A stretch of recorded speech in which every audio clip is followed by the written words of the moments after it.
il y a également la pollution que nous mettrons dans le sang et dans les veines de l'humanité en créant des infections.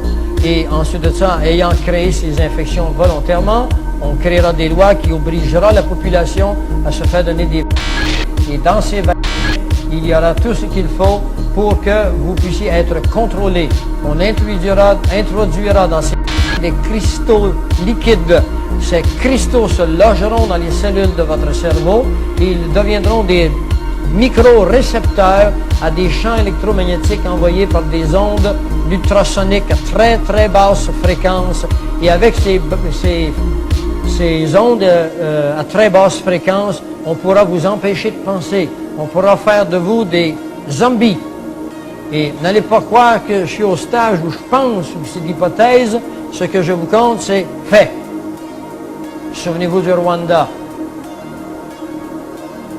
Et finalement, des camps de concentration construits par les Nations Unies.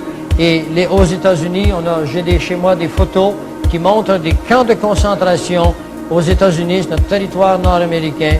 Et dans ces camps de concentration, on recevra ceux-là parmi vous qui ne voudront pas être d'accord avec la définition du nouveau citoyen. Bienvenue à tous sur Chemin de Vie TV. Dans cet épisode, nous découvrirons comment l'atmosphère de l'Antéchrist est en train de se mettre en place, notamment à travers le Big Data, l'intelligence artificielle et l'accomplissement de certaines prophéties bibliques.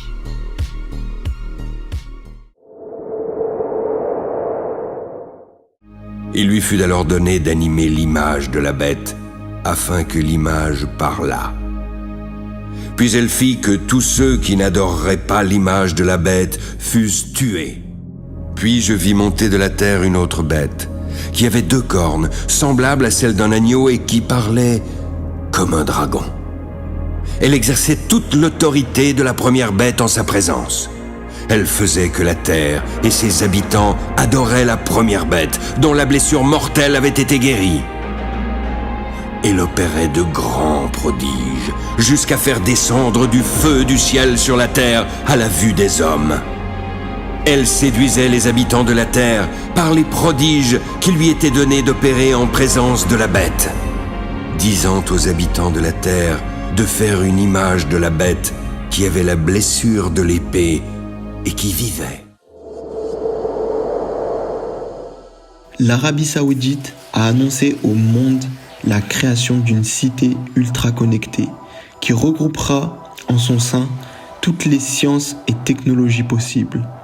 Neom deviendra le centre névralgique de la gouvernance mondiale et la domination du monde sera changée. Nous assistons actuellement à la transition géopolitique, à peine perceptible pour le peuple, mais pourtant bien réelle. L'Empire occidental, assisté du système bancaire international, s'apprête à travers la construction de Neom à rabattre les cartes de l'échiquier mondial et à se transformer en gouvernance mondiale basée sur l'intelligence artificielle et le Big Data. En effet, les GAFAM, Google, Amazon, Facebook, Apple et Microsoft sont en train d'enfanter une intelligence artificielle que l'on pourrait appeler apocalyptique, qui avec l'aide du Big Data connecte, traite et stocke des masses de données vertigineuses à l'échelle mondiale et fait ainsi en sorte que la vérité numérique supplante toutes les autres. Si les États-Unis sont la nation dominante d'aujourd'hui, alors les GAFAM sont considérés comme la nation dominante de demain. Ainsi, l'intelligence artificielle sera là, toute prête à remplacer et optimiser le travail d'administration, de gestion et de domination assuré depuis des siècles par les élites. Paola, alors, on parle d'un tournant, d'une révolution en marche, d'une onde de choc. Oui. L'intelligence artificielle est là dans notre quotidien, pour le meilleur et pour le pire. Oui, un vent de panique souffle sur le monde entier qui n'a qu'un seul mot à la bouche, ChatGPT. Un nouveau robot de discussion en ligne commence à faire parler de lui sur Internet. Il est à la fois précis et très honnête dans ses réponses. ChatGPT. Je peux vous dire que ce robot est super utile. Il m'aide à étudier en donnant des réponses sur mesure à mes questions. Ce site a réponse à tout. Préparez un argumentaire solide, soyez précis sur le montant, restez calme et poli. Vraiment tout et n'importe quoi. Il peut répondre en quelques secondes, peut tenir une conversation avec vous gratuitement et dans presque toutes les langues. Une révolution, une sorte de robot programmé et entraîné pour dialoguer de la façon la plus humaine possible. Le monde d'après a déjà commencé dans certaines entreprises. Pour fonctionner, ChatGPT a scanné des centaines de milliards de textes en tout genre. La quasi-totalité des mots publiés sur Internet depuis sa création jusqu'en 2021. À titre de comparaison, Wikipédia représente à peine 0,6% de sa base de données. Des pans entiers de métiers vont changer, pas disparaître.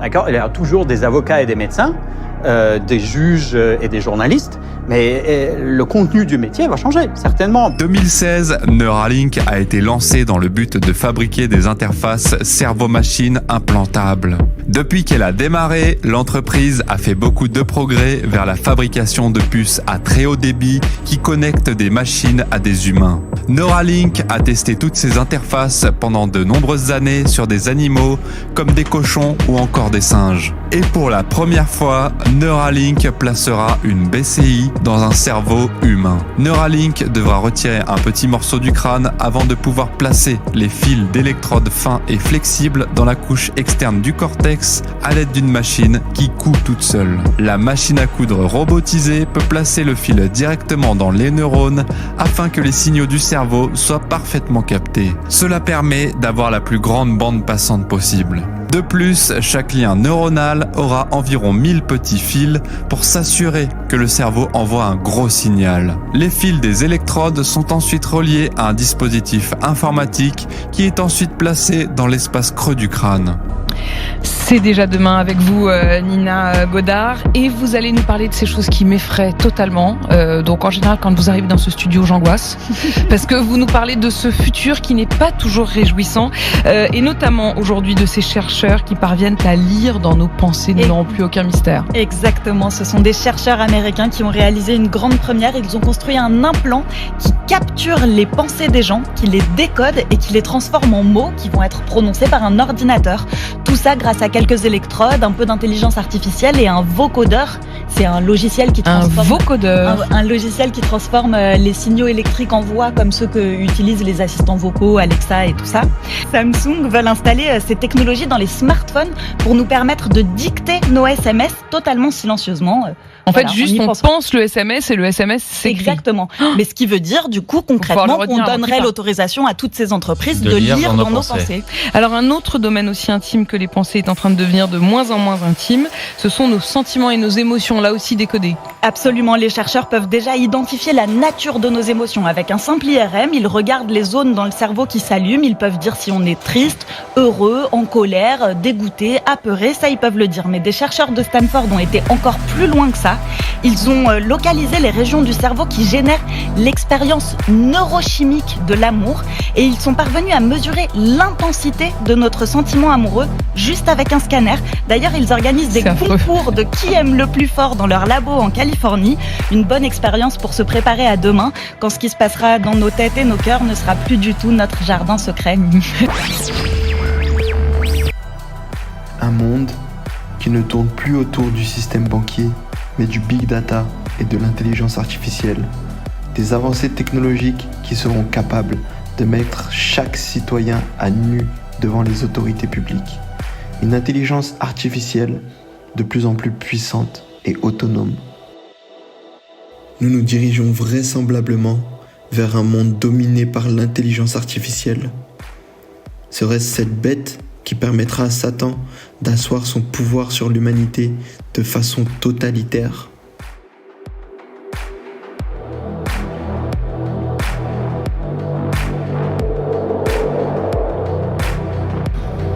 Le 6e ange sonna de la trompette. J'entendis une voix venant des 4 cornes de l'autel d'or qui est devant Dieu. elle disait au 6e ange qui avait la trompette: délie les 4 anges qui sont liés sur le grand fleuve d'Euphrate. Et les 4 anges, qui étaient prêts pour l'heure, le jour, le mois et l'année, furent déliés afin qu'ils tuassent le tiers des hommes. Le nombre des cavaliers de l'armée était de 2 myriades de myriades. J'en entendis le nombre. Le 6e versa sa coupe sur le grand fleuve, l'Euphrate. Son eau tarit, afin que le chemin des rois venant de l'Orient fût préparé. Des rapports ont fait état de l'assèchement du puissant fleuve Euphrate.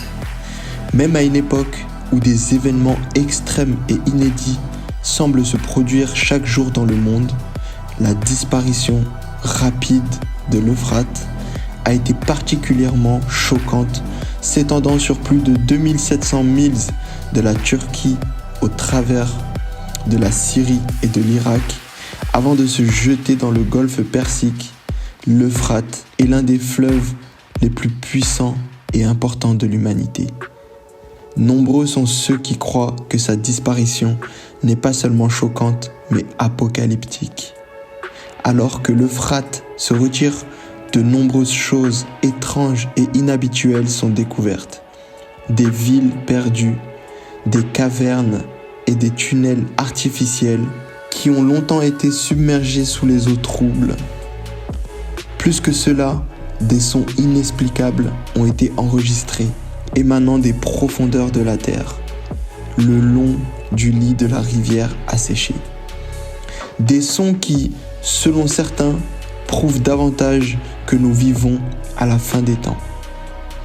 Aujourd'hui, alors que les eaux de l'Euphrate ont commencé à se retirer précipitamment, de nombreuses cavernes et tunnels étranges ont émergé.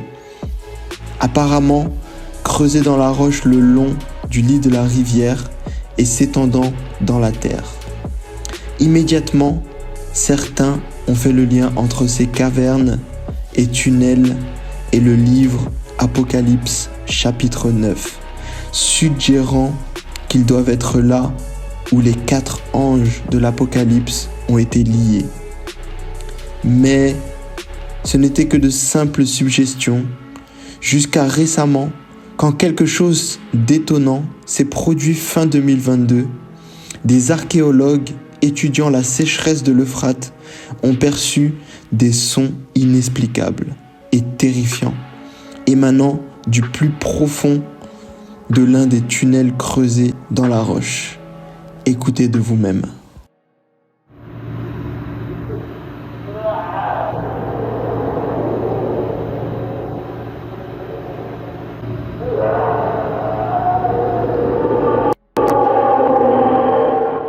Nous ne pouvons pas dire si cela est vrai, mais cela reste néanmoins très étrange au vu des circonstances. Les flots de l'Euphrate réduits de plus de 30% en seulement 2 ans. Des découvertes archéologiques plus qu'étonnantes au bord du fleuve Euphrate.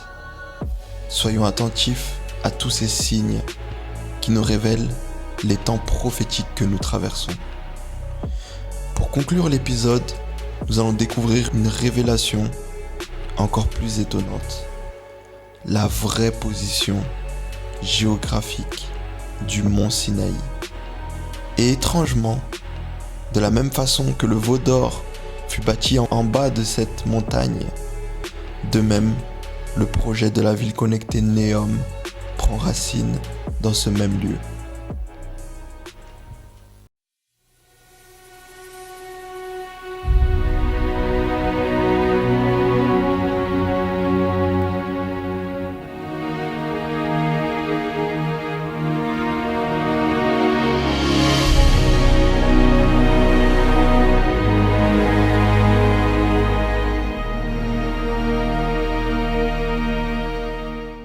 Depuis des siècles, la localisation du véritable mont Sinaï a été débattue par de nombreux chercheurs. Pourtant, les premiers chapitres de l'Exode nous révèlent que le mont Sinaï est situé dans le territoire de Madian, l'actuelle Arabie Saoudite. Moïse s'enfuit de devant le Pharaon et habita dans le pays de Madian. Moïse faisait paître le troupeau de Jéthro, son beau-père, sacrificateur de Madian, et il mena le troupeau derrière le désert et vint à la montagne de Dieu. C'est ici que Dieu s'est révélé à Moïse dans le buisson ardent. Dieu lui ordonna de revenir ici lorsqu'il aura délivré les Israélites de l'esclavage de l'Égypte. Quand tu auras fait sortir d'Égypte le peuple d'Israël, vous me servirez sur cette montagne. Il y a aussi de nombreuses hypothèses sur la localisation exacte de la traversée de la mer Rouge, là où le peuple d'Israël a échappé à l'Égypte. La plage de Nouéba est l'endroit le plus plausible. Avec une superficie capable de contenir des millions de personnes, nous pouvons imaginer le peuple d'Israël piégé entre la mer Rouge et les armées de Pharaon. Des parties distinctes de chariots égyptiens ont justement été retrouvées et photographiées par des drones sous-marins et des plongeurs au large de Nouéba. C'est ici que Dieu délivra Israël de manière surnaturelle, en ouvrant la mer et les fit entrer en Arabie à pied sec.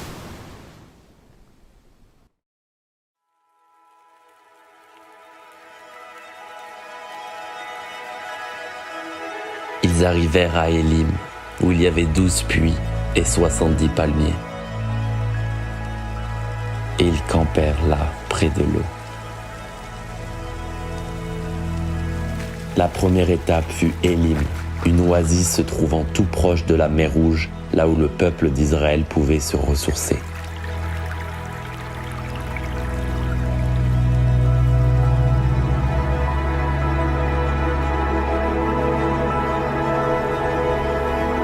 Plus de 2500 ans plus tard, les 12 puits d'Élim se trouvent toujours le long de cette oasis.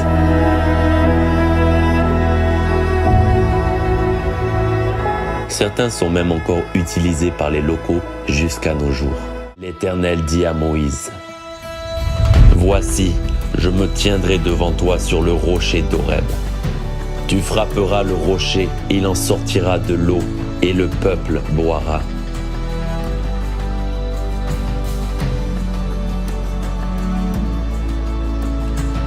Au nord-ouest du mont Sinaï se trouve le rocher fendu d'Horeb. Dressé sur le sommet d'une colline, le rocher a une hauteur supérieure à 20 mètres.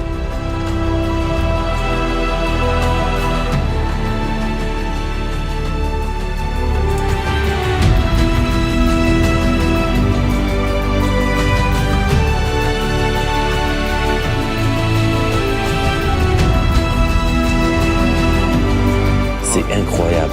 Oui, il est vraiment géant. Nous pouvons imaginer des milliers de litres d'eau affluant vers le campement d'Israël.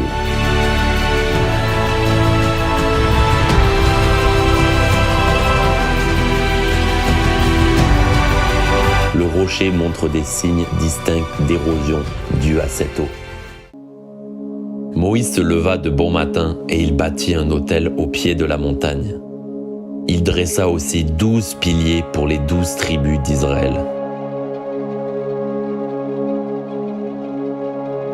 Une structure peut toujours être trouvée au pied du mont Sinaï. Sa particularité est qu'elle a été faite de pierres non taillées, comme Dieu avait ordonné. Si tu élèves un autel de pierre, tu ne le bâtiras point en pierre taillée.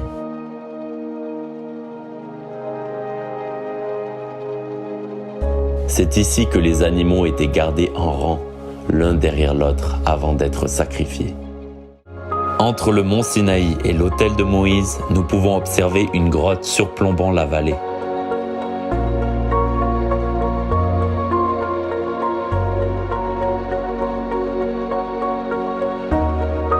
Le prophète Élie se leva, mangea et but.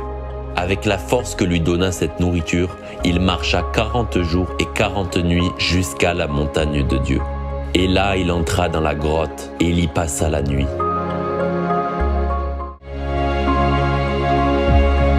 Ils virent le Dieu d'Israël.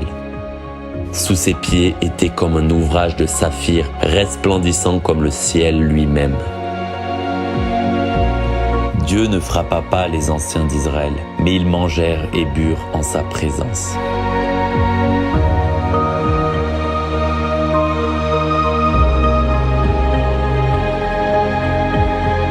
Ensuite, Dieu dit à Moïse de continuer de monter la montagne avec Josué seulement. C'est ici que Dieu donna à Moïse les tables de la loi et les 10 commandements. La gloire de l'Éternel était comme un feu dévorant sur le sommet de la montagne. Le sommet noirci de la montagne serait-il une preuve de la sainte présence de Dieu ?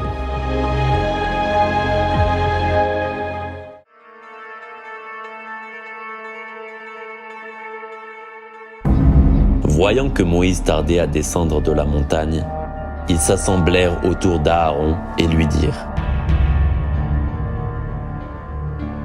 « Allons, fais-nous des dieux qui marchent devant nous. » L'autel du veau d'or a été reconnu par les autorités saoudiennes comme un lieu archéologique. Elles ont érigé une clôture autour de ce site afin de préserver le lieu. Nous pouvons voir de grands rochers formant la base de l'autel. Ces représentations ressemblent distinctement au dieu égyptien Hathor, le dieu de la prospérité.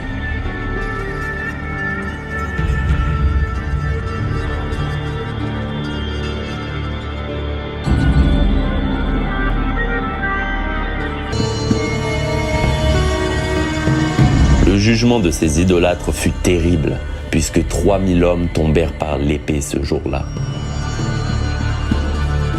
Un cimetière primitif classé comme site archéologique peut être trouvé non loin de l'autel du veau d'or. C'est sûrement ici qu'ils furent enterrés.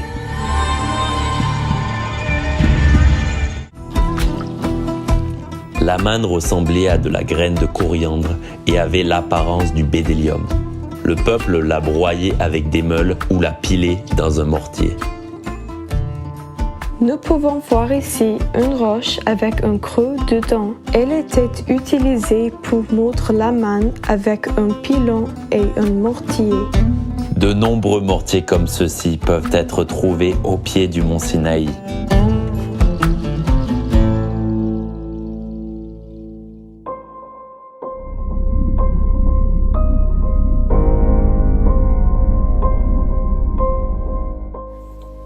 Tout d'abord, j'aimerais remercier chacun de vous qui avez suivi cet épisode jusqu'au bout. Ce fut un long voyage rempli de découvertes que de préparer cet épisode. Et j'espère vous avoir partagé toutes ces belles découvertes. Je ne veux pas que cette série soit prise comme une vérité absolue, mais plutôt comme une source de recherche, afin que le Saint-Esprit lui-même vous fasse des révélations. Cependant, nous pouvons réaliser à travers cet épisode encore un peu plus à quel point les prophéties sont d'actualité et que le Seigneur est à la porte. Nous sommes dans des temps où plus que jamais, nous devons nous rapprocher de notre Seigneur et Sauveur Jésus-Christ. En effet, ce ne sont pas nos œuvres, mais notre foi en Jésus-Christ qui nous sauvera. Alors, j'aimerais t'inviter, si tu n'as jamais reçu Jésus dans ta vie, à faire cette prière avec moi. Père éternel, je reconnais aujourd'hui que je suis pécheur. Je reconnais que tu as envoyé ton Fils unique Jésus-Christ sur cette terre, afin que ce péché qui me condamnait à la mort soit effacé par le sang puissant et précieux de Jésus-Christ. Car sur la croix, tu as porté le fardeau de l'humanité et tu nous as donné accès au pardon éternel. Oui, Seigneur Jésus, je te reconnais comme mon Seigneur et mon Sauveur. Je reconnais que tu es le Fils de Dieu et que tu as payé le prix de mon péché. Seigneur, tu m'as racheté et à travers ces proclamations, tu fais de moi un fils de Dieu. Je suis sauvé et mon péché ne peut plus me condamner. J'ai ainsi prié dans le nom puissant et précieux de Jésus-Christ. Amen, Amen. Amen. Soyez bénis la famille. On se retrouve très bientôt sur Chemin de Vie TV